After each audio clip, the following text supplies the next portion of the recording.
안녕하십니까. 언약신학 8강입니다. 새 언약의 네 원리, 세 번째는 퍼펙션입니다.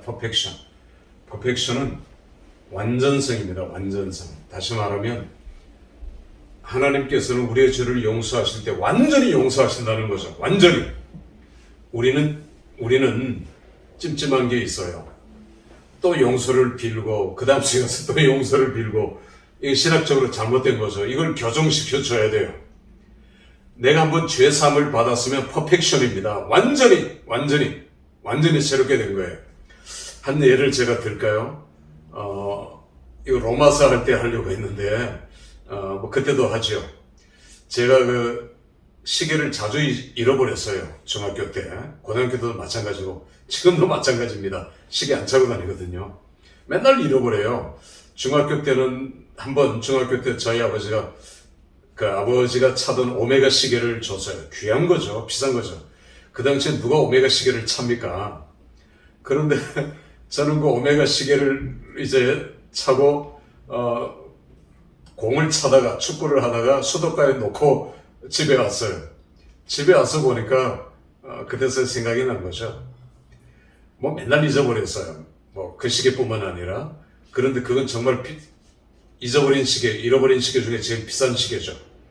그럼 제가 이렇게 하면 되겠습니까? 아버지한테 가서 아버지가 죽을 죄를 졌으면 무릎 꿇고 사죄합니다.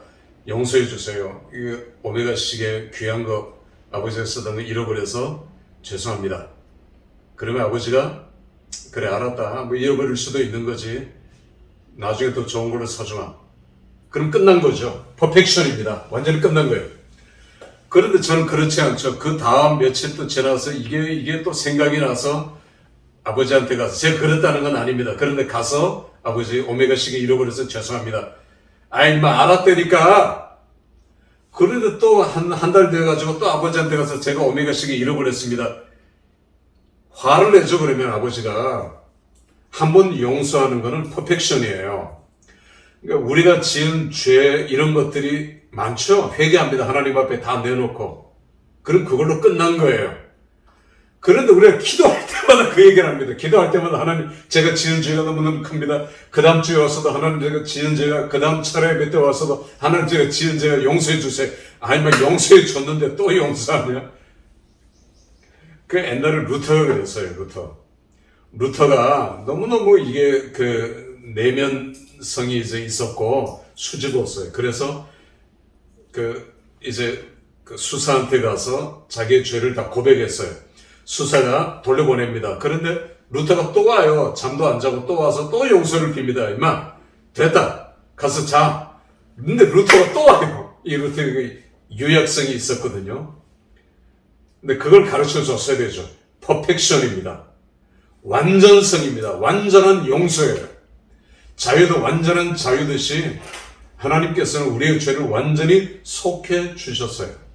새로운 피조물.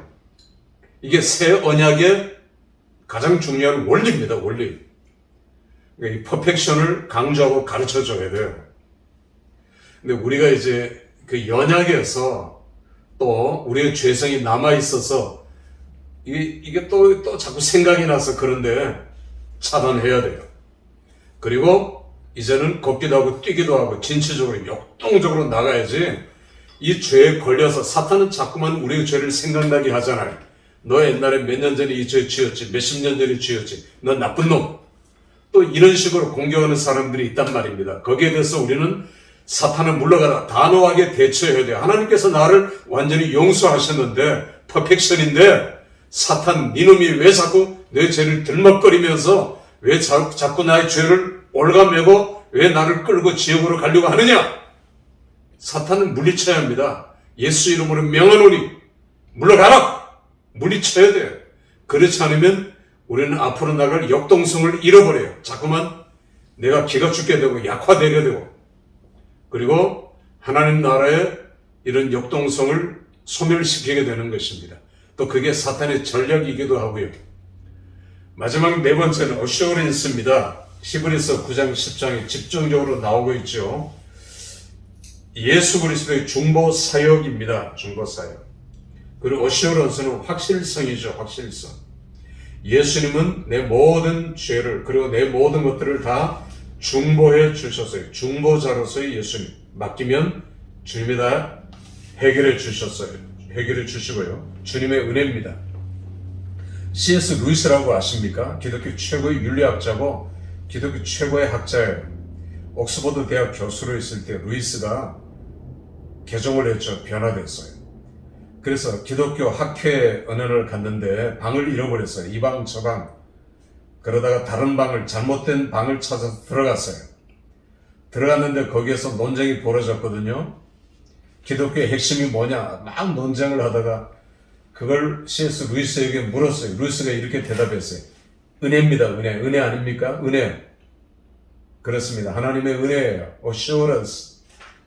하나님의 은혜가 늘 우리와 함께하기에 저는 병으로 암으로 몇 번을 죽을 고비를 넘겼어요. 하나님의 은혜가 아니면 저는 이 자리에 서 있을 수 없습니다. 다 나은 것 같지만 그러나 끊임없는 병의 공격, 사탄의 역사, 하나님의 은혜가 아니면 설 수 없어요. 강의할 수도 없고요. 여러분, 기독교는 은혜입니다. 하나님의 은혜 위에는 우리가 도대체 설명할 수가 없죠. 은혜로 사시기를 주님의 이름으로 축원합니다. 자, 이제 다음으로 넘어가죠. 중간사 시대에도 언약이 있었어요. 중간사 시대는 구약과 신약 사이에 400년간인데 우리가 중간사에서 가장 주목해야 될 것은 쿰란 공동체거든요. 쿰란 공동체는 지금 발굴된 것이 그 쿰란 동굴 앞에 맞은편에 10분의 1 정도밖에 안 된답니다. 그런데 제가 거기서 감동받은 것은 성경을 필사하는 잉크가 다 말랐지만 2000년 된 잉크 그런 책상 이제 흙으로 만들었죠. 그런 것들이 보존되어 있어요. 그러니까 이 사람들의 가장 중요한 업무는 성경을 필사하는 것이었어요. 심지어 이사야 66장 전체가 다 필사된 채로 보존되었고요. 수많은 문서들, 성경 66권이 다 거기에 이제 보존이 됐고 그 위에도 쿰란 문서, 다마스커스 문서, 여러 문서들이 잘 보존이 되어 있는데 그 중에 쿰란 공동체가 썼던 가장 중요한 것들이 세례, 물뿌림입니다. 물뿌림의 의식을 통해서 그들은 정결의식을 행했고 정결의식, 시내산 언약을 강조하면서 시내산 언약, 이 언약을 강조해서 시내산 언약. 바리새인은 예루살렘 성전을 중심으로 오실 메시아를 기다렸어요. 사두개인은 이건 뭐 아무것도 아니고요. 타락한 제사장들이었고 그냥 그 타락한 계급이었고요. 에센파 사람들은 광야로 나가서 오실 메시아를 기다렸어요. 성경을 필사하면서 그리고 언약을 바라봤지만 그들의 언약은 시내산 언약을 기초로 하고 있었어요. 우리는 쿰란 공동체에서 이런 것들을 보게 됩니다. 나중에 제가 특강 시간에 중간사를 다룰 텐데 특히 쿰란 공동체를 우리는 주의하셔야 되고 그들도 역시 언약을 중요시 여겼다. 이걸 우리 기억해야 합니다. 자, 이제 언약의 완성, 메시아 언약을 살펴보도록 하겠습니다. 메시아 언약에서 중요한 것은 갈라디아 4장에 나오는 두 언약이에요. 두 언약. 어머니 교회라고 하나님 어머니라고 가르치는 안선홍이 있죠. 안선홍은 이 갈라디아 4장의 두 언약 이것들을 자의적으로 해석합니다. 자, 여기에 나오는 두 언약은 이 사람들은 두 언약이 아버지 언약, 어머니 언약 뭐 어쩌고 저쩌고 하는데 참 듣기도 싫은데 하나는 시내산 언약 하갈을 얘기하죠. 어머니 하갈 이건 시내산 언약이에요. 그 다음에 사라는 다윗 언약입니다. 메시아 장차 오실 메시아 언약을 가르치죠. 다윗으로 오실 메시아 언약. 시내산 언약은 이 메시아 언약이 오기 전까지 중요한 거죠. 그래서 두 어머니예요. 이 어머니도 중요하고 이 어머니도 중요해요. 왜? 시내산 언약도 중요한 겁니다. 이걸 비유한 거예요. 두 언약으로 비유한 거지. 이것이 실제적으로 하갈의 뭐 어떤 이게 아니고 두 언약은 비유하는 겁니다. 성경을 읽으면 갈라디아서 4장을 읽으면 누구라도 비유한 거라고 알 수 있지. 이것은 두 비유니 그랬거든요. 거기서도. 그런데 이걸 자유적 해석으로 자꾸 잘못 해석하니까 오늘 이단들이 나타나고 문제가 나오고 있는 것들을 우리가 보게 됩니다. 시내산 언약은 육체를 따라 났고, 그래서 이제 그 이방구원, 이건 이방구원을 의미하기도 하죠. 또 육체를 따라 났고, 이건 그 시내산 언약은 이방을 차단하기 위해서입니다. 이건 유대인들에게만 복음을 전하기 위해서. 그러나 시내산 언약은 메시아 언약이 오실 때까지만 유효하다. 이걸 제가 지금 계속 몇 번을 얘기하는데, 갈라디아 4장 31절이 최종 결론입니다. 형제들아, 우리는 계집종의 자녀가 아니다. 하갈의 자녀가 아니라는 겁니다. 자유하는 여자의 자녀라는 것입니다. 그래서 이제 그 갈라디아서의 주제는 자유하는 자, 자유하는 종이죠. 신명기에 귀뚫은 종, 이거 신명기 할 때 했죠. 내가 주인이 나를 너무너무 사랑해서, 우리 자녀 가족을 너무너무 사랑해서, 저는 유대인 노예 7년이 지나서 이제 자유의 몸을 얻을 수 있지만 저는 주인을 떠나기가 싫습니다. 주인과 함께 영원히 함께 하겠습니다. 그래서 다른 증인들 앞에서 내 귀를 문에다 이제 이걸 놓고 못을 박아서 뚫어요. 그게 귀뚫은 종이에요. 자유하는 자의 종입니다. 이게 갈라디아서의 주제예요. 오늘 바울도 그 표현을 자주 씁니다. 갈라디아서뿐만 아니라 자유자, 자유하는 자의 종. 그러니까 이건 구약에서 이미 귀뚫은 자의 종으로 사용하고 있는 거죠. 우리도 그렇습니다. 죄에서 자유함을 얻었지만 바울은 스스로 자기 자신을 그리스도의 종이라고 고백했어요. 그리고 그리스도의 종된 삶을 살았어요. 이게 자유하는 자의 종입니다. 이제 종은 아니지만 그러나 나는 자원해서 종으로 살기를 원합니다. 이게 자유하는 자의 종이에요. 이게 귀뚫은 자의 종이고요. 이게 갈라디아서의 주제이기도 합니다. 자, 그 다음에 베리트와 디아테게. 베리트 언약이라는 말이고 디아테게는 신약의 헬라의 언약이라는 말입니다. 디아테게.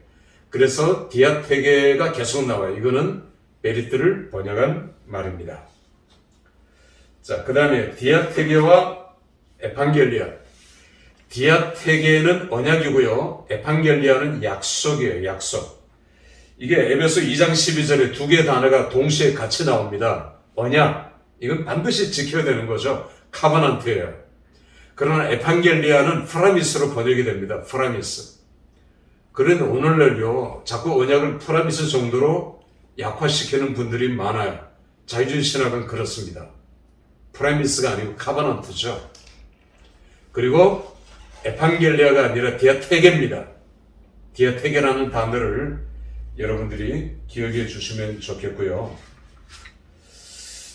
존 브라이트라고 유명한 신학자가 프라미스 앤 카버넌트라는 책에서 디아데케를 계속해서 강조하면서 카버넌트를 강조합니다. 카버넌트지 프라미스가 아니라는 것이죠. 자, 이제 우리가 언약 체결식을 계속해서 배웠죠. 그리고 아담부터 계속해서 언약 체결식을 했어요. 언약 체결식과 갱신. 자, 오늘날은 언약 체결식을 어떻게 해야 될 것인가? 또 갱신은 어떻게 해야 될 것인가? 예수님께서 마태복음 26장 26절에서 28절까지 피언약 말씀하시면서 최후의 만찬, 그 불신자들이 일으키는 거고 얘기하는 거고, 우리는 뭐라고 얘기해야 합니까? 언약 체결식입니다. 마지막 만찬은 유월절 만찬이었고요. 그냥 먹고 마시는 것이 아니라 예수님께서 이것은 피언약, 나의 언약의 피라 하시면서 피 언약을 체결하시고 이것이 십자가에서 완성되는 것이거든요. 다시 말하면 언약 체결식입니다. 떡과 포도주를 나누고 이것이 내 몸이고 내 피니 너희가 먹고 마실 때마다 나를 기념하라 하시면서 제사들하고 언약 체결식을 했어요. 그러니까 오늘 우리가 교회에서 하는 성찬식은 뭡니까? 언약 체결식입니다. 언약 체결식을 하는 거예요. 이거 언약 신학적인 입장에서 뿐만 아니라 이거는 매우 중요한 성경의 해석입니다. 우리는 성찬식을 통해서 언약 체결식을 합니다. 언약이 얼마나 중요한 것, 하나님과 나와의 언약 관계, 그리고 하나님이 우리에게 베푸시는 헤세드, 그리고 내가 다시 언약 백성으로서의 의무, 책임감, 자각, 이런 것들을 다시 점검하고 확인하는 것이 성찬식이에요. 그리고 우리에 드려지는 모든 예배는 이것을 갱신하는 행위입니다. 신약 이제 종교개혁자들은 칼빈, 루터는 마찬가지죠. 종교개혁자들은 종교개혁을 하고 처음에는 성찬식을 캐톨릭과 똑같이 매주 했어요. 그러나 조금씩 말씀 중심, 처음에 솔라 이제 그 피대 믿음, 솔라 스크립처 오직 성경으로, 그래서 말씀 중심으로 이제 신약교회가 조금씩 움직여 나가고 말씀의 권위를 강조하기 위해서 강대상도 저 높이 달았죠. 그러다 자꾸 내려왔는데 처음에는 성찬식이 이 언약 체결식이라는 걸 종교개혁자들도 강조했으니까 이걸 너무 자주 하다 보니까 캐톨릭하고 차이점이 없고 예배 시간이 길어지고 그리고 설교에 대하는 것들이 약화되었죠. 버나드 쇼가, 영국의 버나드 쇼가 캐톨릭의 예배를 참관하고 이렇게 얘기했어요. 캐톨릭의 예배는 거대한 쇼다. 그러죠. 신부가 예수 그리스도의 탄생부터 십자가 부활하는 장면까지 의식으로 계속 하지 않습니까? 그래서 예배를 보러 간다라는 말은 구경하러 간다. 그런 캐톨릭의 어떤 예배의 행위를 보러 간다는 말과 같을 거예요. 우리는 예배 보러 간다가 아니라 예배를 드리러 간다는 거죠. 예배는 드리는 거죠. 오퍼링 하는 것입니다. 그 다음에 리시빙 받는 거죠. 자, 그래서 우리는 성찬도 1년에 물론 한 차례, 두 차례 이렇게 교회가 하지요. 그건 굉장히 중요시 여겨야 합니다. 형식적으로 해서는 안 되는 것이고요. 성찬을 통해서 우리는 언약 체결식을 하는 것입니다. 그리고 모든 예배는, 드려지는 모든 예배는 이걸 갱신하는 행위예요. 그래서 늘 우리가 언약 백성이라는 자긍심, 정체성을 확인하는 것입니다.